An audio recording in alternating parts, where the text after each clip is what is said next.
नमस्कार साथियों, सबसे पहले आपको शारदीय अभिनंदन। बहुत ही पवित्र समय है, दुर्गा पूजा का समय। आप सबको बहुत बहुत अभिनंदन।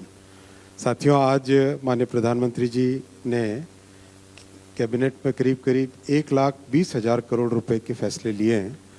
बड़े फैसले हैं और जैसा आपने देखा लगातार इन 11 वर्षों में, और विशेषकर जो प्रधानमंत्री श्री नरेंद्र मोदी जी की ऐतिहासिक तीसरी टर्म है, इसमें हमारे सेंट्रल गवर्नमेंट एम्प्लॉयज़ को, देश भर में सेंट्रल गवर्नमेंट एम्प्लॉयज़ को और पेंशनर्स को कई नई सौगातें दी गई है। उसमें आज एक नई सौगात है डीए और डीआर बढ़ाना और केंद्रीय विद्यालय बढ़ाना, और हमारे जीवन में, खासकर शाकाहारी लोगों के जीवन में दाल का जो महत्व होता है, उसके लिए आत्मनिर्भर बनने का मिशन बना।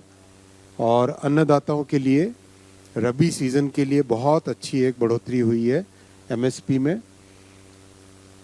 साथ ही साथ असम में कालियाबोर नुमालीगढ़ एक बहुत ही इम्पोर्टेंट सेक्शन है हाईवे का, उसका 4 लेनिंग आज अप्रूव हुआ है, और एक फ्यूचरिस्टिक बायोमेडिकल रिसर्च का प्रोग्राम अप्रूव हुआ है।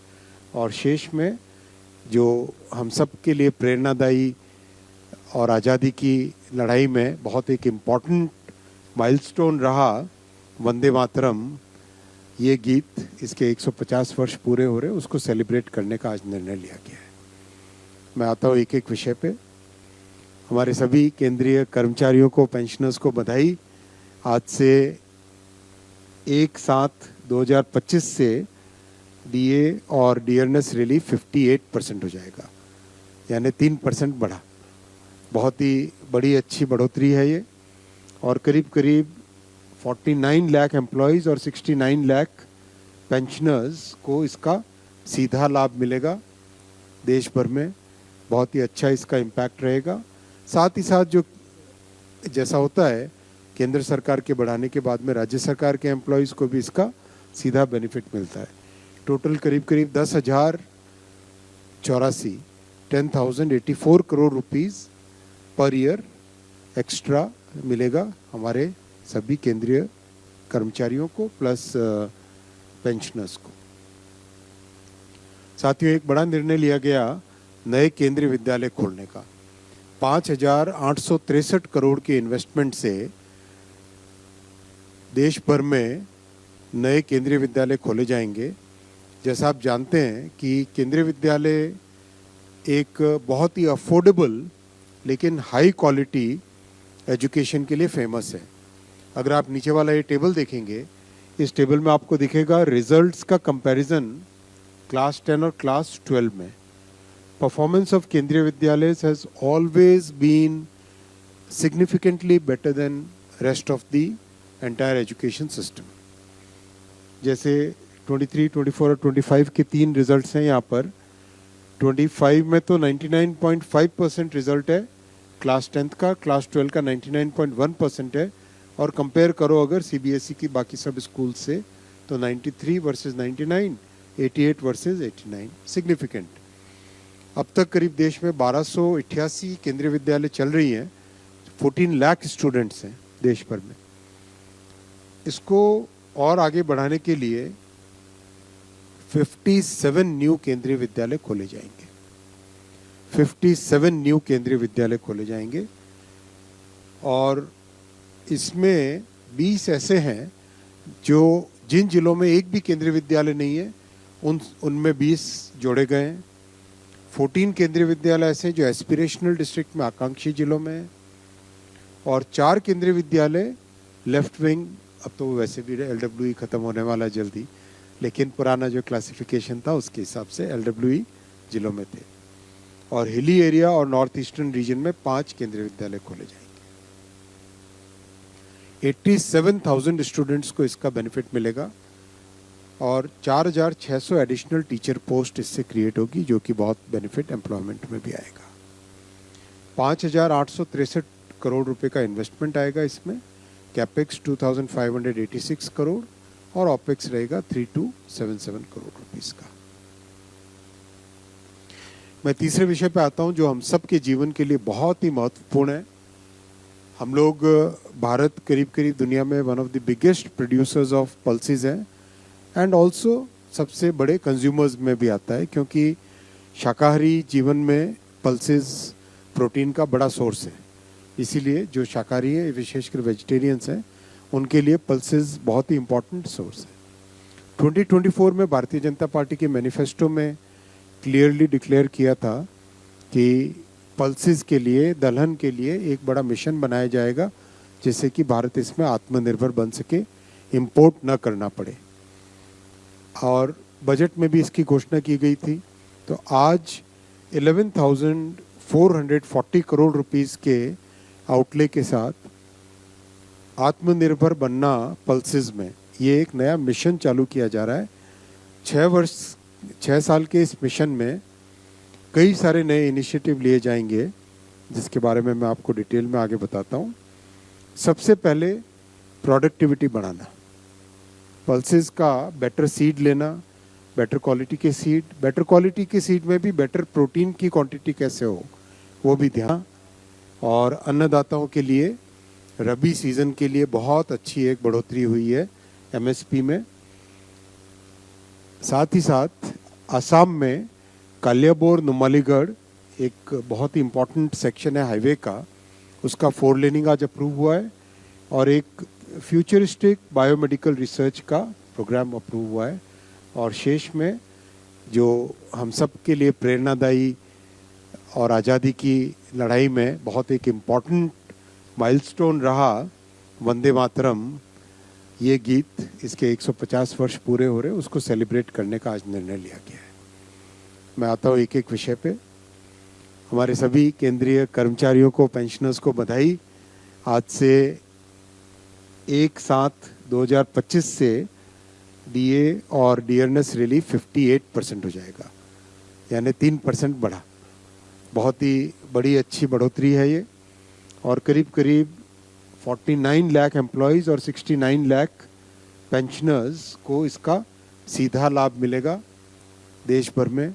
बहुत ही अच्छा इसका इम्पैक्ट रहेगा। साथ ही साथ जो जैसा होता है केंद्र सरकार के बढ़ाने के बाद में राज्य सरकार के एम्प्लॉयज़ को भी इसका सीधा बेनिफिट मिलता है। टोटल करीब करीब 10,084 crore rupees per year extra मिलेगा हमारे सभी केंद्रीय कर्मचारियों को प्लस पेंशनर्स को। साथियों, एक बड़ा निर्णय लिया गया नए केंद्रीय विद्यालय खोलने का। 5,863 करोड़ के इन्वेस्टमेंट से देश भर में नए केंद्रीय विद्यालय खोले जाएंगे। जैसा आप जानते हैं कि केंद्रीय विद्यालय एक बहुत ही अफोर्डेबल लेकिन हाई क्वालिटी एजुकेशन के लिए फेमस है। अगर आप नीचे वाला ये टेबल देखेंगे, इस टेबल में आपको दिखेगा रिजल्ट्स का कंपैरिजन क्लास 10 और क्लास 12 में। Performance of Kendriya Vidyalaya has always been significantly better than rest of the entire education system. जैसे 23, 24 और 25 के 3 रिजल्ट्स हैं यहाँ पर। 25 में तो 99.5% रिजल्ट है क्लास 10th का, क्लास 12 का 99.1% है। और कंपेयर करो अगर सीबीएसई की बाकी सब स्कूल से, तो 93 वर्सेस 99, 88 वर्सेस 89, सिग्निफिकेंट। अब तक करीब देश में 1288 केंद्रीय विद्यालय चल रही हैं। 14 लाख स्टूडेंट्स हैं देश भर में। इसको और आगे बढ़ाने के लिए 57 न्यू केंद्रीय विद्यालय खोले जाएंगे। 57 न्यू केंद्रीय विद्यालय खोले जाएंगे और इसमें 20 ऐसे हैं जो जिन जिलों में एक भी केंद्रीय विद्यालय नहीं है उनमें 20 जोड़े गए हैं। 14 केंद्रीय विद्यालय ऐसे हैं जो एस्पिरेशनल डिस्ट्रिक्ट में, आकांक्षी जिलों में है। और 4 केंद्रीय विद्यालय लेफ्ट विंग, अब तो वैसे भी LWE खत्म होने वाला जल्दी, लेकिन पुराना जो क्लासिफिकेशन था उसके हिसाब से LWE जिलों में थे। और हिली एरिया और नॉर्थ ईस्टर्न रीजन में 5 केंद्रीय विद्यालय खोले जाएंगे। 87,000 स्टूडेंट्स को इसका बेनिफिट मिलेगा और 4,600 एडिशनल टीचर पोस्ट इससे क्रिएट होगी, जो कि बहुत बेनिफिट एम्प्लॉयमेंट में भी आएगा। 5,863 करोड़ रुपए का इन्वेस्टमेंट आएगा इसमें। कैपेक्स 2586 करोड़ और ऑपेक्स रहेगा 3277 करोड़ रुपीस का। मैं तीसरे विषय पे आता हूं जो हम सब के जीवन के लिए बहुत ही महत्वपूर्ण है। हम लोग भारत करीब करीब दुनिया में one of the biggest producers of pulses हैं एंड ऑल्सो सबसे बड़े कंज्यूमर्स में भी आता है, क्योंकि शाकाहारी जीवन में पल्सेस प्रोटीन का बड़ा सोर्स है। इसीलिए जो शाकाहारी है, विशेषकर वेजिटेरियंस हैं, उनके लिए पल्सेस बहुत ही इम्पोर्टेंट सोर्स है। 2024 में भारतीय जनता पार्टी के मैनिफेस्टो में क्लियरली डिक्लेयर किया था कि पल्सेस के लिए, दलहन के लिए एक बड़ा मिशन बनाया जाएगा जिससे कि भारत इसमें आत्मनिर्भर बन सके, इंपोर्ट न करना पड़े। और बजट में भी इसकी घोषणा की गई थी। तो आज 11,440 करोड़ रुपीस के आउटले के साथ आत्मनिर्भर बनना पल्सेस में, ये एक नया मिशन चालू किया जा रहा है। 6 साल के इस मिशन में कई सारे नए इनिशिएटिव लिए जाएंगे जिसके बारे में मैं आपको डिटेल में आगे बताता हूँ। सबसे पहले प्रोडक्टिविटी बढ़ाना, पल्सेस का बेटर सीड लेना, बेटर क्वालिटी के सीड, बेटर क्वालिटी के सीड में भी बेटर प्रोटीन की क्वांटिटी कैसे हो। रिक्वेस्ट करूँगा आप ये लास्ट कॉलम का पूरा ध्यान दें, margin over cost of production. ये हमारी कॉस्ट ऑफ प्रोडक्शन है, ये प्राइस है एमएसपी, और ये margin over cost of production. तो 50% से ज़्यादा मार्जिन होना चाहिए किसी भी क्रॉप में एमएसपी से। तो यहाँ पर अगर आप देखेंगे 109%, 58%, 59%, 89%, 93%, 50%। तो 50% margin over the cost of production, ये एक बहुत बड़ा कमिटमेंट है। इस कमिटमेंट को इस एमएसपी की पॉलिसी में कंप्लीटली फुलफिल किया गया। टोटल एस्टिमेटेड प्रोक्योरमेंट रबी सीजन का 297 लाख मेट्रिक टन एस्टिमेट किया गया है, करीब 300 lakh metric ton, it's a huge number. और करीब 84,263 crore rupees will be basically the amount paid to farmers in the rabi because of this MSP. पांचवा आज का बड़ा फैसला लिया गया, असम में अगर आप काजीरंगा देखें तो ब्रह्मपुत्र नदी है, उसके बाद में काजीरंगा है और उसके बाद में बड़े से पहाड़ हैं। तो क्या होता है कि हर मॉनसून में और विशेषकर नॉर्थ ईस्ट में बारिश का पीरियड काफ़ी लंबा रहता है। तो काजीरंगा से राइनो और बाकी सब काजीरंगा में रहने वाले प्राणी, वो सब के सब they start coming towards the hilly area, then they have to cross the road, और उसके कारण काफ़ी एक दिक्कत रहती है, एनिमल कॉन्फ्लिक्ट भी रहता है, कई बार एनिमल्स की डेथ भी रहती है, उसमें एक्सीडेंट्स रहते हैं। तो ये बहुत बड़ा एक इम्पॉर्टेंट फैसला लिया गया है कि कालियाबोर से नुमालीगढ़ का जो प्रेजेंट स्ट्रेच है उसको 4 लेनिंग किया जाएगा और उसमें major part will be elevated, a major part will be elevated. आप ये देखो, ये तेजपुर है, तेजपुर के बाद में ब्रह्मपुत्र नदी है, नदी के बाद में आपको देखेगा जहाँ पे आपका ये NH715 का दिख रहा है ना, येलो कलर का symbol, that is basically Kaziranga national park का मेजर एरिया। तो ये जो रोड रेड कलर में दिख रही है, this is the new Kaliabor to Numaligarh, ये नया सैंक्शन हुआ है। हाईवे तेजपुर से लेके झांझी तक का ये सेक्शन है। इसमें काजीरंगा नेशनल पार्क से जाने वाला जो हिस्सा, एक और चीज़ नोट करना दोस्तों, ये प्रेजेंटेशन जोहो का है और ये नक्शा मैप माई इंडिया का है, राइट? गूगल मैप्स नहीं है, मैप माई इंडिया का नक्शा है। अच्छा लग रहा ना, स्वदेशी। तो इसका मेजर पार्ट एलिवेटेड रहेगा, 34 किलोमीटर एलिवेटेड वायडक्ट रहेगा इसमें, which is passing through the Kaziranga national park. और बहुत इम्पोर्टेंट इसमें रहेगा कि जो टाइगर कंजर्वेशन, राइनो कंजर्वेशन और वाइल्ड लाइफ के नेशनल वाइल्ड लाइफ का बोर्ड है, इन सब वाइल्ड लाइफ इंस्टीट्यूट है, इन सब के साथ मिलकर बहुत सारे इनिशिएटिव्स लिए गए हैं जिससे कि एनिमल्स कोई भी उनको नुकसान ना हो। इसका एक एग्जाम्पल थोड़ा इससे अलग है, ये पेंच टाइगर रिजर्व है मध्य प्रदेश में है। यहाँ पर एक एलिवेटेड कॉरिडोर जब बना तो आप देख रहे हैं कि ये एलिवेटेड कॉरिडोर है पूरा का पूरा, और उधर नीचे से कोई भी जानवर आराम से जाएं बिना कोई कॉन्फ्लिक्ट हुए between the vehicles and the animals, ये ध्यान रखा गया है। वैसी की वैसी इसी एक्सपीरियंस को काम में लेते हुए काजीरंगा में भी सेम, और अब ये काफ़ी एक तरीके से स्टैंडर्ड बनता जा रहा है। जहाँ भी वाइल्ड लाइफ सेंचुरीज में से कोई प्रोजेक्ट लीनियर जाता है, उस लीनियर प्रोजेक्ट्स में this kind of structure is being used.